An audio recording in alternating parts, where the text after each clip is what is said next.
The sky over Cedar Ridge, Iowa, turned green. Not the soft green of spring leaves, but a sickly, glowing hue that made the cornfields shiver under its light. Sheriff Jake Holloway squinted upward, his hat shading his eyes. A sound like 1,000 screeching radios filled the air. Then it came. A ship, larger than any building in town, descending silently. Its jagged metal hull reflected the sun like a warning. Jake cursed under his breath. He'd dealt with tornadoes, wildfires, and even a rogue bull that once trashed the county fair. But this was new. Dr. Sarah Chen, the town's wildlife biologist, stood beside him, her binoculars glued to her face. "They're reptilian," she muttered. "Look at the scales. And those eyes. No pupils." The ship hovered above the old Thompson farm, its shadow swallowing the fields. A beam of light shot downward, and the ground trembled. When the dust cleared, creatures stood where the barn once did. They were tall, with armor-like skin the color of burnt copper. Their leader stepped forward, his voice booming in broken English. "This planet surrenders. Resist, and you die." Jake tightened his grip on his rifle. "Surrender? They think we're just gonna roll over." Sarah grabbed his arm. "Jake, wait. They're not just arrogant. They're wrong." She pointed at the aliens' clawed hands, their stiff movements. "They're over-engineered, bulky. They've got no flexibility. And that armor, it's heavy. They'll slow themselves down." The aliens spread out, scanning the land with devices that hummed and crackled. Jake watched farmers and townsfolk gather at the edge of the field, panic simmering. He raised his voice. "Everyone, get back to town. Now." But Michael Torres, the local mechanic, stayed frozen.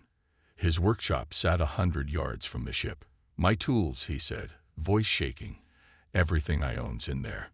Before Jake could stop him, Michael ran. He made it halfway before the aliens noticed. A blast from one of their weapons reduced the workshop to ash. Michael hit the ground, alive but burned. The aliens laughed, a harsh, metallic sound. Their leader, a hulking male with a crown of spikes, barked orders. Sarah caught the word Zoreth and harvest. They're not here to conquer, she realized. They're here to strip the planet, like locusts. Jake helped Michael to his feet. "We need to fight." Sarah nodded. "But not like this. They've got tech we can't match. Yet." She glanced at the cornfields, the forests beyond town. "But they don't know us. And that's their mistake." As the aliens loaded crates of soil and crops onto their ship, Jake felt a grim smile tug at his lips. "Apex predators, huh?" he said. "Let's show 'em why." The smell of burnt wood and melted metal hung over Cedar Ridge. Michael Torres winced as Emily Park cleaned his burns. "Should have listened," he muttered. His workshop was gone. Tools, trucks, everything reduced to a smoking crater. Jake paced the town hall, fists clenched. They didn't just destroy property. They sent a message. Sarah Chen unfolded a map on the table. "Their patrols follow the same routes. Predictable. And their armor has weak points. Joints, necks, underarms." She tapped a photo of a Zorethian. "These scales are thick, but their exoskeletons crack under pressure, like crab shells." Michael sat up, wincing. "So we hit 'em where they're soft." "Exactly," Sarah said. "But we need weapons that can pierce their armor." Michael's eyes lit up. "My rifles. The hunting ones. They're high caliber. If I modify the barrels, angle the shots." Jake nodded. "Do it, and get the word out. Anyone with a truck, a shovel, or a chainsaw. We need 'em." By dawn, the town was ready. Farmers dug trenches along back roads. Hunters set snares in the woods. Emily stocked medical kits in hidden bunkers. Alex Rivera, a college dropout who'd moved home to care for his mom, hacked into the town's old radio tower. "If we can jam their signals," he said, "they'll be blind." The Zorethians struck at noon. A patrol of 6 marched past the Thompson farm, plasma rifles slung over their shoulders. They never saw the tripwire. Jake's trap snapped shut. Logs swung from trees, smashing two aliens into the dirt. Sarah's modified rifles boomed. Bullets punched through the creatures' armpits and throats. Green blood sprayed. The survivors hissed, firing wildly. Plasma bolts melted a barn, but the humans were already gone, hidden in ditches, reloading. Michael lined up a shot. His rifle cracked. A Zorathian dropped, spine shattered. When the smoke cleared, two aliens lay dead. The rest fled, screeching. Jake stared at the corpses. They bleed. They break. They die. Sarah knelt beside one, studying its armor. They're not invincible, just arrogant. That night, Alex broadcast the footage online. Grainy clips of the ambush spread like wildfire. By morning, Cedar Ridge was a symbol. Towns across the Midwest began arming themselves. Vriktal, the Zorathian commander, roared at the news. Vermin, he spat, burn their fields, leave nothing but ash. But Jake smiled. They're scared, and scared things make mistakes. The Zorathians returned at dawn, angrier. Their ships blotted out the sun, spewing voidborn. Twisted biomechanical monsters with too many teeth and too many legs. The creatures tore through Cedar Ridge's forests, uprooting trees and crushing homes. Fall back, Jake shouted as townsfolk scrambled. Emily Park dragged a wounded farmer into a bunker, her hands steady despite the chaos. We can't fight those things head-on, she said, stitching a gash on his arm. Sarah Chen watched the destruction from a hill. They're trying to starve us out, she realized. No cover, no food. Classic siege tactics. But Jake grinned. Then we'll hit them where they ain't looking. The resistance split into squads. Michael Torres welded scrap metal into spike traps. Alex Rivera hacked into the aliens' drones, looping fake footage to hide their movements. Sarah studied the Voidborn. They're fast, she said, but their joints lock when they turn. Like old robots.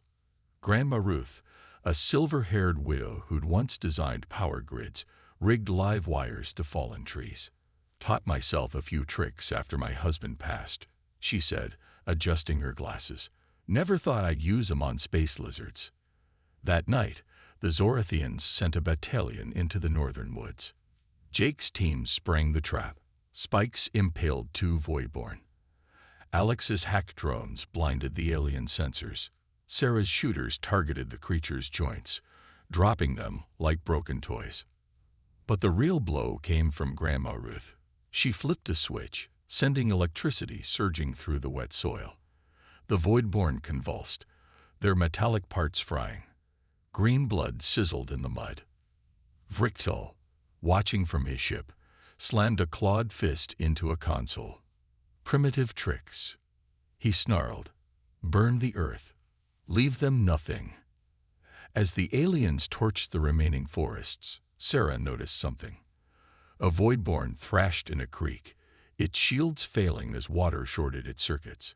Jake, she said, their tech can't handle water. If we lure them into a coastal area. Jake nodded. Let's go fishing. Jake Holloway drove a stolen Zorathian hover tank through the ruins of Cedar Ridge.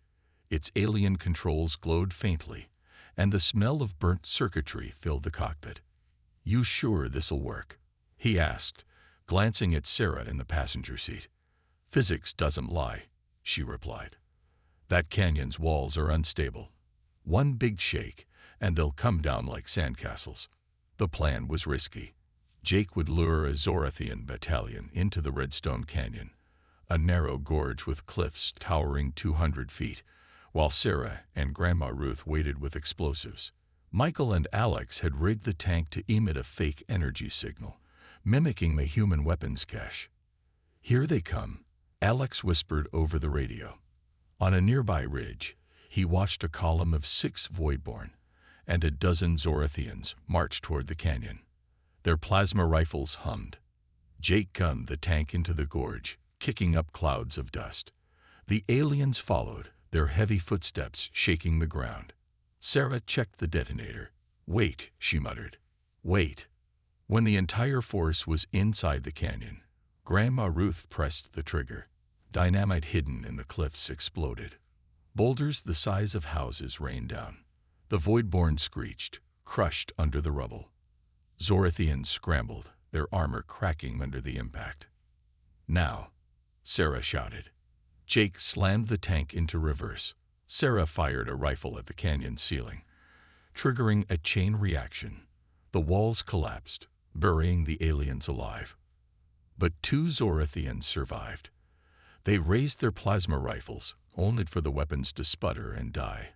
The dust had clogged their vents. Michael, hiding in a crevice, fired a shotgun. 1 alien dropped, the other fled, howling. Alex hijacked a damaged drone and broadcast the carnage live. "They're not invincible," he yelled into the camera. "Fight back." By nightfall, the video had reached every continent. Resistance groups in Montana, Brazil, and Siberia launched attacks. Factories repurposed machinery into weapons. Farmers dug tunnels. Vriktul watched the footage, his claws digging into his throne. "Pathetic," he hissed. But Sub-Commander Lispra stepped forward. "We underestimated them," she said. "If we stay, they'll bleed us dry." Jake stood at the canyon's edge, watching the dust settle. "1 down," he said. "1 million to go." The Zorathians' retaliation was brutal. Voidborn swarmed Cedar Ridge, their metallic hides gleaming under the moonlight. They moved in packs, sniffing out bunkers and ripping through barricades. Jake fired his rifle, but bullets only dented their armor. "Fall back," he yelled as a Voidborn lunged, teeth snapping inches from his face. Grandma Ruth stood her ground. "Not today." "Ugly," she muttered, flipping a switch. The power grid she'd rebuilt roared to life, sending electricity surging through the streets. Voidborn shrieked as currents tore through their bodies, frying circuits and melting flesh. 1 by 1, they collapsed, twitching in the mud. Sarah Chen watched from a rooftop, studying the creatures' death throes. "Their weak point isn't just joints. It's their core," she realized. "A power source, like a heart." She radioed Jake, aimed for the chest plates. The humans regrouped. Michael modified grenades to pierce armor. Emily Park led civilians through tunnels, her voice calm despite the chaos. "Keep moving. We've got a mile to the river." Vriktul watched the battle from orbit, seething. "Primitive vermin," he roared. "Deploy the Harbinger Battalion. Level the town." But Sub-Commander Lispra stepped forward, her scales rippling with unease. "Commander, our losses mount. Their tactics adapt. Ours do not." Silence. Vriktul backhanded her. "We are Zorath. We do not retreat." Back on Earth, Sarah spotted something odd. A Voidborn thrashed in a flooded ditch, its movements sluggish. "Jake, look. Water weakens their shields." Jake grinned. "Then let's go where they can't follow." By dawn, the humans had retreated to the coast. Sarah's discovery gave them hope. Jake radioed allies. "We need boats, submarines, anything that floats. It's time to sink their mothership." Vriktul, unaware, ordered the fleet to converge on the coast. "Crush them," he hissed. "End this." Lispra stared at the footage of the Voidborn dying in water. "We should fear the humans," she whispered. "They fight like cornered wolves." Jake loaded a torpedo onto a fishing boat. "Apex predators don't back down," he said. "They evolve." The ocean off Cape Hatteras churned under a stormy sky. Jake stood on a fishing boat, staring at the Zorathian mothership, a floating mountain of metal anchored miles offshore. "Their reactors are underwater," Sarah said, pointing to a glowing section of the hull. "If we can breach that, the whole thing goes critical." Emily Park tightened her wetsuit. "Then let's get wet." She and Alex Rivera, armed with explosives, slipped into a submersible, a cobbled-together mix of human ingenuity and scavenged Zorathian tech. Jake watched them descend, the sub's lights vanishing into the dark water. Inside the mothership, Lysfra confronted Vriktal. "The humans adapt faster than we anticipated," she hissed. "We must retreat and regroup." "Retreat?" Vriktal slashed his claws through the air. "You dare question me?" Below the waves, Emily guided the sub to the reactor core. "There," she whispered, spotting the glowing energy cells. Alex attached magnetic charges to the cooling pipes. "Set for 10 minutes," he said. "Let's hope that's enough." The sub fled as alarms blared. Zorathian drones swarmed the area, firing torpedoes. Emily banked hard, dodging explosions. "Hold on," she yelled. Back on the boat, Jake spotted a drone homing in on the sub's escape path. He fired a harpoon, impaling it. "Go, go," he shouted. The charges detonated. The mothership shuddered. Reactors overheated, spewing radiation. Lights flickered. Crews abandoned posts. Lysfra seized the chaos. She tackled Vriktal, pinning him to the deck. "Your pride has doomed us," she snarled. "I will not follow you to extinction." On the surface, the mothership began to sink. Humans cheered as smaller alien ships fled, but Sarah frowned. "This isn't over," she said. "They'll regroup, and next time—" Jake nodded. "Next time, we'll be ready." Chicago burned. Zorathian warships loomed over the skyline, their beams reducing skyscrapers to rubble. Vriktal, bloodied but unbroken, rallied his forces. "This ends 2DA," he roared, deploying hundreds of Voidborn into the streets. Jake's resistance group hid in the subway tunnels. "They're hurting us," he said, studying a map. "Trying to box us in." Sarah Chen tapped a captured Zorathian helmet. "Their neural interface. It's linked to their ships, if we can hack it." Michael Torres interrupted, welding a car battery to a radio tower fragment. "EMP missiles," he said. "Fry their tech, even for a second. That's all we need." Above ground, the aliens closed in. Emily Park and a dozen medics stayed behind, setting traps in abandoned buildings. "Go," she told Jake. "We'll hold the line." The humans struck at midnight. Michael's EMPs detonated, crippling Zorathian drones midair. Jake's team raced through the chaos, repurposed fighter jets soaring overhead. Sarah hacked into a downed alien's interface, her fingers flying across a tablet. "Their systems are linked," she yelled. "If I can upload a virus." Alex Rivera, in a hijacked Zorathian fighter, beamed the virus to the mothership. Screens across the fleet flickered, then died. Voidborn froze mid-stride. Vriktal howled. "Manual OVER ID. Now." But Lysfra stepped forward, a plasma blade in her hand. "No," she hissed. "Your recklessness ends here." Back on the ground, Jake's team breached the mothership. Sarah plugged her device into the core. "Uploading. Now." The ship shuddered. Alarms wailed. Vriktal turned on Lysfra. "Traitor." Lysfra smirked. "Survivor." She buried the blade in his chest. By dawn, the Zorathians fled. Their ships limped into space, leaving behind smoldering ruins and dead Voidborn. Jake found Sarah in the mothership's control room. "Did it work?" She nodded. "Their network's down. For good." Emily emerged from the tunnels, bruised but alive. "We lost too many," she whispered. Jake looked at the horizon. "But we're still here." The Zorathian ships vanished into the stars, leaving behind smoke and silence. Jake stood on what was left of Chicago's Navy Pier, his boots crunching on broken glass. "They'll be back," he said, watching the sky. Sarah Chen nodded. "They're not the type to forgive, but we've bought time." She held up a data chip taken from the mothership. "Their tech, their weaknesses, it's all here." Emily Park bandaged a child's arm in a makeshift camp. Hundreds of survivors huddled under tarps, their faces hollow. "We lost too many," she said, her voice cracking. "But we're still here." Michael Torres returned to Cedar Ridge, rebuilding not just his workshop, but defenses. a network of hidden bunkers, and repurposed alien tech. Next time, he said, welding a metal plate, we'll be ready. Alex Rivera pored over the data chip in a dimly lit lab. Their language, their coordinates, it's all here, he muttered. But there's something else. A signal. Faint, but repeating.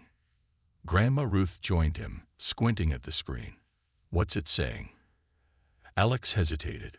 We are coming. Jake called a meeting that night, faces lit by campfires. The group ate canned beans and stale bread. We rebuild, he said, but we don't relax. They'll return with bigger ships, smarter plans. Sarah added, and we'll be smarter too. We've got their tech, their secrets. Emily stared into the flames. What if we can't stop them again? Jake smiled grimly. Then we make sure they regret trying. As the fire died, Alex showed them the signal. It's not from the Zorathians, he said. It's older, deeper.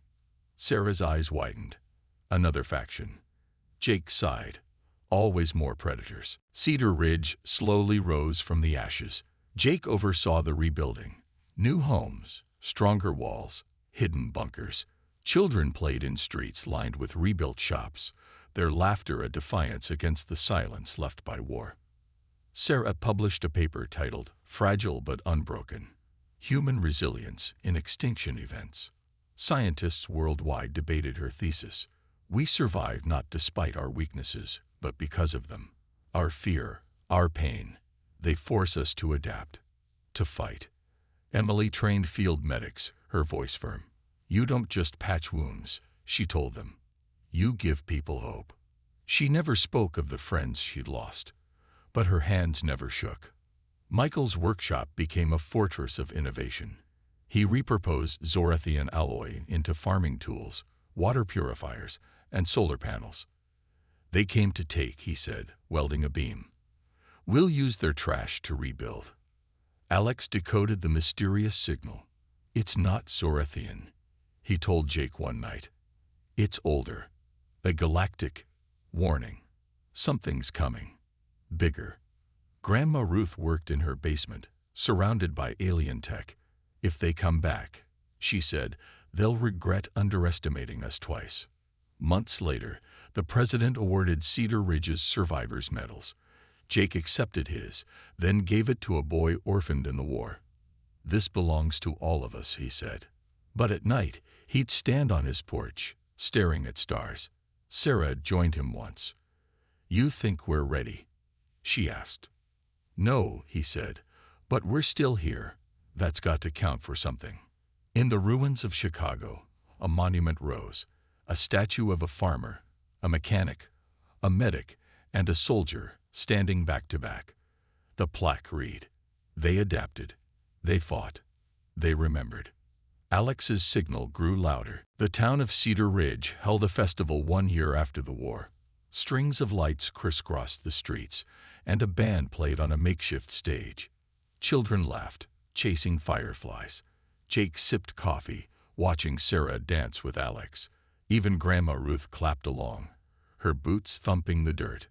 But Emily stood apart, staring at the cornfields. Something felt off. Later, she drove to the old Thompson farm, now a memorial. Moonlight silvered the ruins. As she stepped out of her truck, a sound stopped her, a soft click, like a beetle's wings. In the field, half buried by weeds, lay a Zorathian egg, cracked, empty. Emily's radio crackled. Emily, Jake's voice. Everything okay? She hesitated, eyes scanning the shadows. Yeah, just checking the memorial. But as she drove back, she saw it. Tiny footprints in the mud, too small for a coyote, too deliberate for wind. At the festival, Sarah found her. You're pale, she said. Emily forced a smile. Probably the chili. That night, Lily Chen, a quiet girl who'd lost her parents, sat on her porch, swinging her legs. A shadow darted past the yard. She leaned forward, curious. Lily, her aunt called. Inside. Now. But the girl lingered, spotting something glinting in the grass, a scale, iridescent and sharp. She picked it up, turning it in her small hands. Far above, a single Zorathian drone slipped through Earth's atmosphere, unnoticed. Its mission: observe, report, await orders. Jake stood on his porch, sipping whiskey.